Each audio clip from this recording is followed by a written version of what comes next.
Voilà, je te propose de faire un petit rappel avant de faire les exercices de la page 71. Alors, quand on te demande de colorier un 6e d'œuf, évidemment, c'est facile quand tu as un rectangle qui fait 6 cm sur 1 cm. Un 6e, ça veut dire qu'on coupe, on divise en 6 et on prend un morceau. Donc ça, c'est simple. On a divisé en 6 et on a pris un morceau. Ça se complique un peu quand on a un rectangle qui n'est pas 6 sur 1. Donc là, on doit prendre un 6e. On doit couper ce rectangle en 6. Alors, que doit-on faire? On compte combien il y a de rectangles, combien il y a de carrés compris dans ce grand rectangle. Il y en a 9 sur 2, donc ça veut dire qu'il y a 18 carrés. On te demande de prendre donc un 6e de 18 carrés, soit 18 divisé par 6, divisé par 6, fois 1.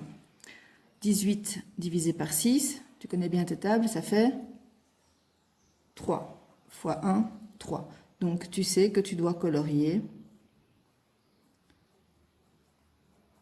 3 carrés. Ensuite, quand on te demande de colorier 2 tiers de ce rectangle, on compte combien il y a de carrés dans ce rectangle. 7 sur 3, donc ça fait 7, 7 et 7. 3 fois 7, ça fait 21 carrés. On te demande de prendre 2 tiers de 21.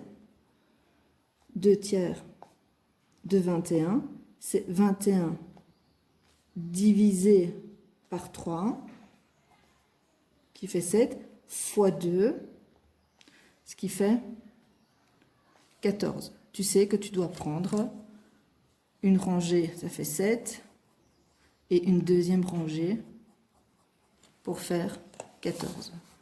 Donc tu dois colorier tout ceci. Donc je récapitule. Quand on te demande de prendre une fraction d'une quantité ou d'une surface, tu comptes combien tu as de carrés. Si tu en as 18, ici comme tu as pris un 6e, c'est 18 divisé par 6. Quand tu as 2 tiers, en dessous c'est divisé. Donc le dénominateur c'est divisé et le numérateur c'est fois. Deuxièmement, si on te demande de dessiner l'unité, on te montre que ceci représente un tiers. Tu es d'accord qu'une unité, c'est 3 tiers. Pourquoi 3 tiers? Puisqu'ici, on est dans les tiers. Donc, il nous en faut 3. On en a déjà un.